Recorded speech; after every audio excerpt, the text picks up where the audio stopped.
Result அன்னைக்கு Vijay sir leading இருக்குது திருமணம் தாண்டிட்டேன். விஜய் சார் குடும்பத்தில் அவங்க அம்மா சொந்தக்காரங்களாம் இந்த பாட்டை தான் போட்டு ஆடினாங்க. சிங்கர்ஸ் உங்களுக்கு அந்த லைனுக்கும் கரண்டில் அவர் லைஃபுக்கும் கனெக்ட் ஆயிடுச்சு. தாட்டும் நம்ம படத்துக்காக இருந்த சிச்சுவேஷன் தாட்டும் ஒன்றாயிருச்சு. பெரிய டேரக்டர் பேரரசன் போட்டுக்கலாமா? இவர் ரொம்ப சாஃப்டான கேரக்டர், யார்ட்டையும் அதிகமாக பேச மாட்டார். இவர் போய் அரசியல் செய்து வருவார். ஆனால் கட்சி ஆரம்பிச்சதுக்கப்புறம் அவருடைய மாநாடு, அவருடைய பேச்சு அப்போ பார்க்கும்போது இவருக்கு அரசியல்வாதிக்கான தோரணை வந்துருச்சு. நம்ம அப்போ பார்த்த விஜய் சார் வேறு, இப்போ பார்க்குற அரசியல்வாதி விஜய் சார் வேறு. நடிகரை பார்த்த ஒருத்தர் இன்னைக்கு முதலமைச்சராக சீட்டில் உட்காந்துருக்காரு. எங்கள் குடும்பத்திலேருந்து, எங்கள் சினிமாத்துறையிலேருந்து முதலமைச்சராக பார்த்துருக்கீங்க. வாழ்த்து பாராட்ட தான் வந்திருக்கோம். சொன்ன உடனே அவர் நீங்கள் எப்போ என்ன வேணும்னு சொல்லுங்கள், செஞ்சுக்குவோம் அப்படின்னு.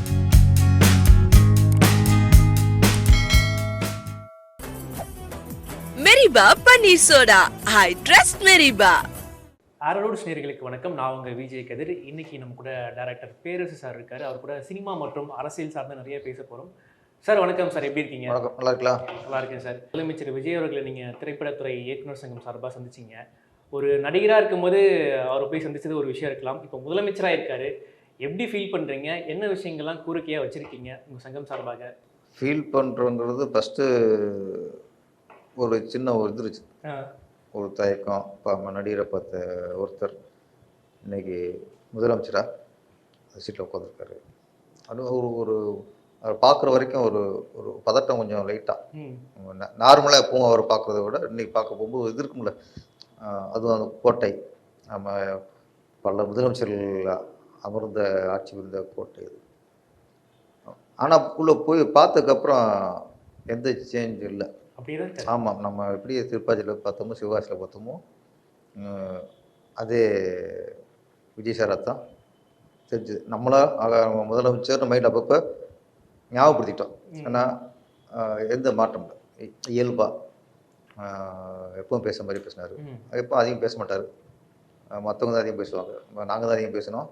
அவரெல்லாம் ஒரு புன்முறோடு கேட்டார். அப்புறம் நாங்கள் போகும்போது தெளிவப்பட்டோம். ஏன்னா இன்னைக்கு நிறைய சவாலை எதிர்ஒதுக்கி இருக்கார் அவர். இப்போ தான் சீட்டில் உட்காந்துருக்காரு. அப்புறம் இப்போது நாட்டுக்கான தேவைகள் நிறைய இப்போ செய்ய வேண்டிய சூழலில் இருக்கார். இப்போ போய் நம்ம திரைத்துறைக்கு அதை பண்ணுங்க, இதை பண்ணுங்க அப்படின்னு சொல்கிறது நல்லா இருக்காது. அதனால் எந்த கோரிக்கை வைக்கல. நாங்கள் சொன்னோம், எங்கள் குடும்பத்துலேருந்து, எங்கள் சினிமாத்துறையிலேருந்து நீங்கள் முதலமைச்சராக உட்காந்துருக்கீங்க, அந்த சந்தோஷத்தில் வந்திருக்கோம். அந்த சந்தோஷத்தில் உங்களை வாழ்த்து பாராட்ட தான் வந்திருக்கோம். எந்த கோரிக்கையும் இப்போ நாங்கள் வைக்கல இல்லை. ஆனால் கோரிக்கை இருக்குது. ஆனால் இப்போதைக்கு நாங்கள் வைக்கல. நீங்கள் ஃபஸ்ட்டு மற்ற விஷயங்களை பாருங்கள், நீங்கள் பின்னாடி பார்த்துக்குவோம். அப்போ ஹாப்பி ஆகிட்டார். அவர்கிட்ட ஒரு வாரம் சொன்னார். சொன்ன உடனே அவர் நீங்கள் எப்போ என்ன வேணும்னு சொல்லுங்கள், நம்ம செஞ்சுக்குவோம் அப்படின்னாரு. அந்த வாக்கு. ஆனால் விஜய் சார்கிட்ட பழகிறதுனால ஒரு விஷயம் சொல்லிட்டாருன்னா அது கரெக்டாக பார்க்கணும். சொல்லுவார்ல, ஒரு விட நான் முடிவு எடுத்துட்டா ஏன் முடிவு நானே மாற்றிக்க மாட்டேன். அந்த ஒரிஜினல் கேரக்டர் தான் அது. அதனால் நல்ல ஒரு ஹாப்பி. பாட்டு வரும்போது ரொம்ப ரொம்ப சந்தோஷம். சில நாள் தான் நமக்கு ரொம்ப சந்தோஷமாக, அன்றைக்கி ஒரு அன்றைய நாள் நமக்கு நிறைவாக தெரியும். ஒரு பொழுது முடிஞ்சு நைட்டு படுக்க போகும்போது ஒரு நிறைவான ஒரு மனநிலை படுக்குவோம். படுத்ததுக்கப்புறமும் அந்த நிகழ்வு அந்த காட்சி அப்படியே கொஞ்சம் நேரம் ஓடும் சந்தோஷத்தில். இப்போ நீங்கள் விஜய் சார் கூட முதப்படம் பண்ணியிருந்தீங்க, திருப்பாச்சி பண்ணியிருந்தீங்க. அது பிளாக் பஸ்டர் 200 நாட்கள் திரையரங்கில் ஓடிட்டு இருந்துச்சு. அதுக்கப்புறம் சிவகாசியும் பண்ணியிருந்தீங்க. அப்போதைக்கு விஜய் சார் அரசியலுக்கு வருவாருங்கிற ஒரு அறிகுறி தெரிஞ்சுதா, இல்லை உங்ககிட்ட தான் பேசியிருக்காரா, எனக்கு சேவை செய்யணும், மக்களை சேவை செய்யணும், நான் வரலான்னு இருக்கேன், அந்த மாதிரி ஏதாவது ஒரு உங்ககிட்ட ஏதாவது ஷேர் பண்ணியிருக்காரா சார்? இல்லை, நமக்கு எந்த அறிகுறியுமே தெரியல. நான் அவங்க அப்பாட்ட தான் பார்த்தேன். அவங்க அப்பா அதை நோக்கி போய்கிட்டு இருந்தார். அதை நான் கணிக்க முடிஞ்சுது. ஆனால் இவர்கிட்ட அந்த எந்த அறிகுறியுமே இருக்காது. நம்ம எனக்கு ஒரு டவுட் வரும், இவங்க அப்பாவுக்கு தான் இந்த ஆசை இருக்கு போல இருக்குது, இவருக்கு அந்த ஐடியா இல்லை போல இருக்குது. இவர் பார்த்தா இன்னொன்று ஒரு அரசியல் செயல்பட்டு வரமாட்டார். ஆனால் இவர் ரொம்ப சாஃப்டான கேரக்டர், யார்ட்டையும் அதிகமாக பேச மாட்டார், எதுலேயும் இதாக கலந்துக்க மாட்டார். இவர் இப்போ அரசியல் செயல்பட்டு வருவார். விஜயகாந்த்னா பழகிருக்கான், ஒர்க் பண்ணியிருக்கான். ஆனால் தெரியும், டக்குனு மக்களை போயிடுவார், எல்லோரும் நல்லா பேசுவார், கலர்ஃபுல்லாக பேசுவார், எந்த பிரச்சனையும் இறங்கி பண்ணுவார். அவர் அரசுக்கு வருவாருங்கிறது இருந்துச்சு. அது நம்ப முடிஞ்சுச்சு. இவர் நம்ப முடியல. ஆனால் கட்சி ஆரம்பிச்சதுக்கப்புறம் அவருடைய மாநாடு, அவருடைய பேச்சு, அப்போ பார்க்கும்போது ஓகே அரசியல்வாதிக்கான அந்த தோரணை வந்துருச்சு. ஓகே, நம்ம அப்போ பார்த்த விஜய் சார் வேறு, இப்போ பார்க்குற அரசியல்வாதி விஜய் சார் வேறு. அப்போ இன்றைக்கி அரசுக்கு தகுந்த மாதிரி தன்னை மாற்றிக்கிட்டார். எப்போவுமே சார் அந்த இடத்துக்கு தகுந்த மாதிரி நம்மளை மாற்றிக்கணும். அப்போ இதுக்காக அது அடாப்ட் ஆகிடும். இப்போ நடிகர் இப்போ நான் டைரக்டரு, எனக்கு உடம்பு பற்றி கவலை இல்லை. நான் வந்து மைண்டு என்ன சிந்திக்கிறது, படம் பார்க்குறது, ஸ்கிரிப்ட் எழுதுறது, இதில் அது நடிகர் ஆகிட்டு வச்சுங்களேன். நடிகர்னா நான் உடம்புல கவனம் வந்துடணும். ஓகே, அப்போ உடம்பு பெருத்துடக்கூடாது, தொப்பை விழுந்துடக்கூடாது, ஃபேஸில் தொங்கிடக்கூடாது. அப்போ நான் நடிகனாகும்போது என் உடம்பு முக்கியம், ஃபேஸ் தான் முக்கியம். அதே மாதிரி தான் ஒவ்வொன்றுக்கும் நம்ம அடாப்ட் ஆகிக்கணும். எப்படி சார் இப்போ இங்கே இருக்கே சார், ஓகே சென்னை இருக்கே, ஊட்டி போறியே, என்ன பண்ணுவீங்க? சுற்றெல்லாம் வாங்கி போட்டுக்க அதான் சார் அங்கே போனோன்னா உங்கள் ட்ரெஸ்ஸே மாறிடும். சொட்ரு போடணும், மேலே ஒரு கேப் வச்சுக்கணும், இதுதான் சார்.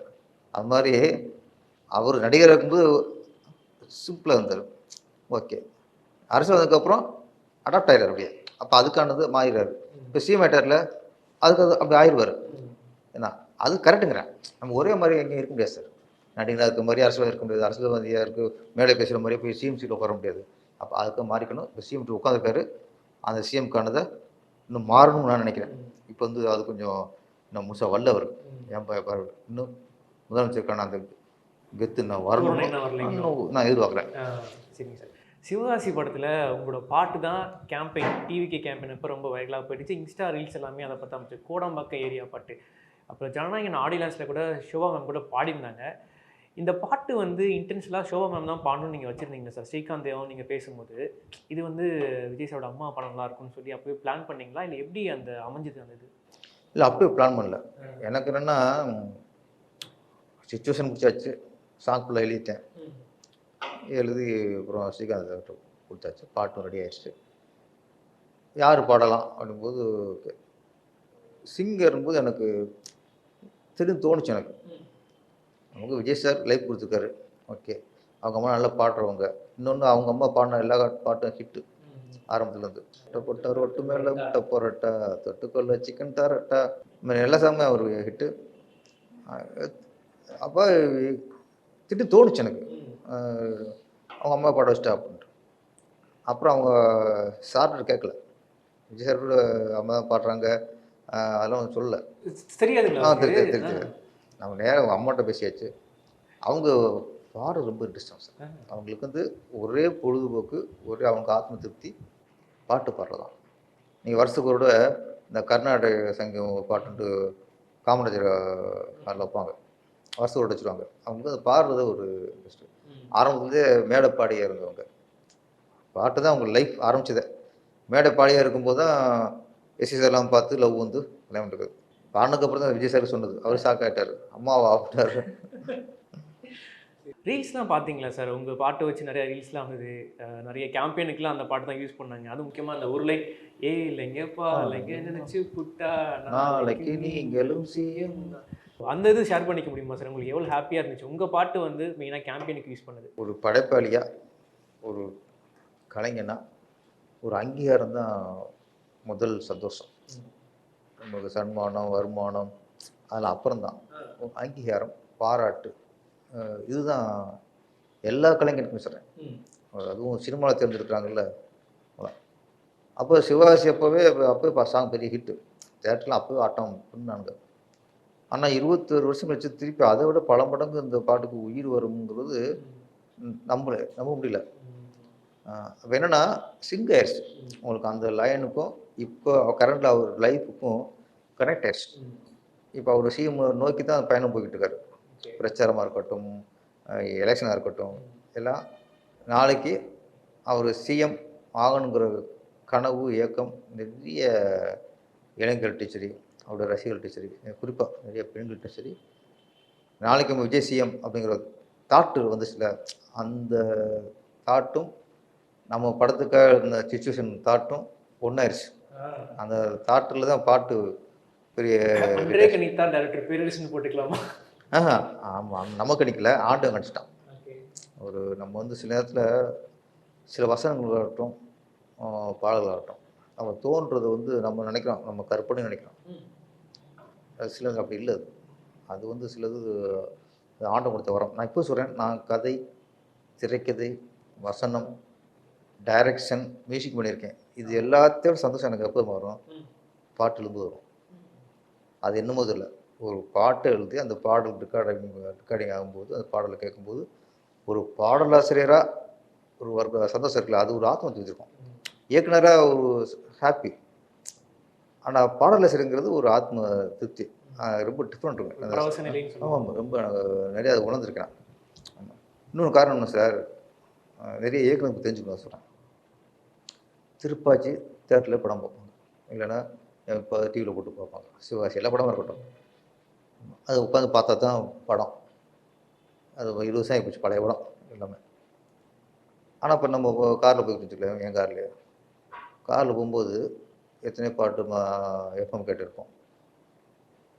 திடீர்னு நம்ம ஒருத்தர் வரும், திருப்பாச்சி திரைப்படத்தில் கண்ணு கண்ணு தான் கலந்தாச்சு படம். அப்போது இந்த ட்ராவலில் நம்ம படைப்பு இங்கே வெளிப்படுது.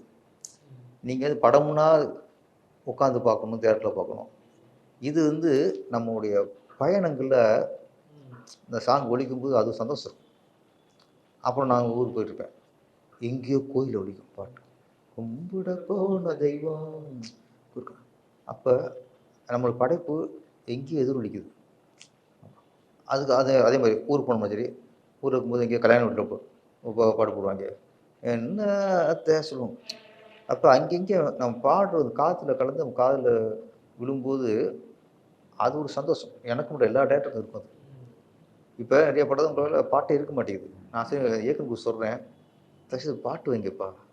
ஏன்னா உங்கள் படத்தை வந்து தேட்டரில் தான் பார்க்க முடியும், இல்லையா டிவியில் எப்போவாவது போடுவாங்க, அப்போ தான் பார்க்க முடியும். ஆனால் ஒரு பாட்டு ஹிட் ஆச்சுன்னா அது எங்கேயாவது கேட்டுக்கிறது, உங்கள் காதில் விளையாட்டா கூட எங்கேயோ மக்கள் காதில் விழுந்துக்கிட்டு இருக்கும். இந்த பாடலுங்கிறது மிகப்பெரிய ஒரு வரம். அதை நான் அனுபவிச்சு தான் சொல்லியிருக்கேன். நிறைய நான் வந்து காரில் போகும்போது எங்கேயோ கேட்கும்போது அது ரொம்ப அந்த இன்ஸ்டாகிராம் திறந்தா எத்தனை பசங்க சார் நம்ம நான் விஜயும் நயன்தாரா ஆடின மட்டும் ரசித்தோம், அதை ரசித்தோம். இன்றைக்கி எத்தனை விஜய், லட்சக்கணக்கான நயன்தாராக்கள், லட்சக்கணக்கான விஜய்கள் ஆடுறாங்க அதே மூமெண்ட்டு. அதை பார்க்கும்போது சந்தோஷம், ஒவ்வொன்றும் ஒரு வெரைட்டியாக இருக்குது. அப்போ ஒரு 4 லைனுக்கு எத்தனை தரப்பட்ட மக்கள் ஆடினாங்க தெரியுமா? தூய்மை பணியாளர்கள் அவங்க ஆடிருக்காங்க சார். காலேஜ் ஸ்டூடெண்ட்லேருந்து தூய்மை பணியாளர்லேருந்து பசங்க, குட்டி பசங்க இது. அப்போ நான் வந்து ஒரு ஒரு விஜயும் நயன்தாராவை பார்த்த மட்டும் நான் சூப் பண்ணேன். இன்றைக்கி பார்த்தா யாரோ ஆடுறாங்க. அதை விட சிஎம் எலெக்ஷன் ரிசல்ட் அன்றைக்கி விஜய் சார் லீடிங்கில் போயிட்டார், பெரும்பாலும் தாண்டிட்டார். தாண்டினவுடனே விஜய் சார் குடும்பத்தில் அவங்க அம்மா, அவங்க சொந்தக்காரங்களாம் இந்த பாட்டை தான் போட்டு ஆடினாங்க. இதை விட எனக்கு என்ன அங்கீகாரம் கிடைக்கும்? ஒரு முதலமைச்சரோட அம்மா நம்ம பாட்டை பாடித்தான் சந்தோஷத்தை வெளிப்படுத்துகிறாங்க சார். அப்போ அவங்களுக்கு சந்தோஷம் வெளிப்படுத்துறதுக்கு நம்மளுடைய பாட்டு பயன்படுங்கும் போது அப்போ அதோட சந்தோஷம் எனக்கு வரும்ல. அதனால் இந்த பாட்டுங்கிற லைஃப்பில் எனக்கு மறக்க முடியாத ஒரு பாட்டாயிடுச்சு. Plain ranking of Tamil political film sir, ஒரு 10 படம் நான் சொல்லுவேன், நீங்கள் அந்த 1லேருந்து 10 வரைக்கும் நீங்கள் ஆர்டர் அரேஞ்ச் பண்ணி சொல்லலாம். மாமன்னன் உதயநிதி ஸ்டாலின், 9. ஆயுத எழுத்து 8 வச்சுக்கலாமா? மண்டேலா சார், யோகி பாபு அவரோட படம். மண்டேலா 6 வச்சுக்கலாமா? ஓகே. என்ஜிகே சூர்யா அவரோடது, அது அரசியலே வருது. ஆமாம், 7 போட்டுருவோம். 7 வச்சுக்கலாம். இருவர் வந்து 9, 8, 6, 7 முடிஞ்சிருக்கு. 5 வச்சு 5. ஓகே. கோ படம் சார், கேவி ஆனந்த் சாரோட கோ நம்பர் 3 போட்டுக்கலாம். ஓகே. அடுத்ததா சர்க்கார். சர்க்கார் வந்து 2 வச்சு. 2. ஓ, மெட்ராஸ் பாரஞ்சி தருவார். மெட்ராஸ் 4 வச்சுங்க சார். அமைதிப்படை நம்பர் 1. 1. கடைசியா முதல்வன் முதல்ல ஒன்று வந்து 6 இருக்கா? 6 ஃபில் பண்ணியாச்சு சார். 10 தான் நீங்க சொல்லல. இப்படியா? ஆமா. 6 என்ன சொல்லியிருக்கேன்? 6 வந்து மண்டேலா ஓகே. மண்டல தூக்கி 10 போட்டுருக்கேன். இதை மாத்த முடியாது, கேமே இதுதான். 1 சொல்லிட்டா சொன்னதுதான். சரி. பரவாயில்ல. சரி, நீங்க என்ன கொடுப்பீங்க முதல்வனுக்கு கொடுத்தா? அந்த மாதிரினா என்ன கொடுப்பீங்க? முதல்வன் கொடுத்தா ஆ. நம்பர் 1, 2 கொடுக்கலாம். 1 அமைதிப்படை சொல்லியிருக்கீங்க, 2 கொடுக்கலாமா sir? 2 Sarkar okay. 2 Sarkar okay. Okay. மண்டேலாவுக்கு பேர் போடலாம். மண்டேல 6 6க்கு வேலை எதனா மாத்தி போட்டுருக்கலாம். ஆமா. சூப்பர் சார், நல்லா கேம் விளையாடுங்க சார். Thank you sir. இந்த பேட்டிக்கு ரொம்ப நன்றி. மீண்டும் வந்து அடுத்தடுத்த பேட்டிகள் நம்ம சந்திப்போம் சார். நன்றி, வணக்கம் sir. Thank you sir. Meriba Paneer Soda. I trust Meriba.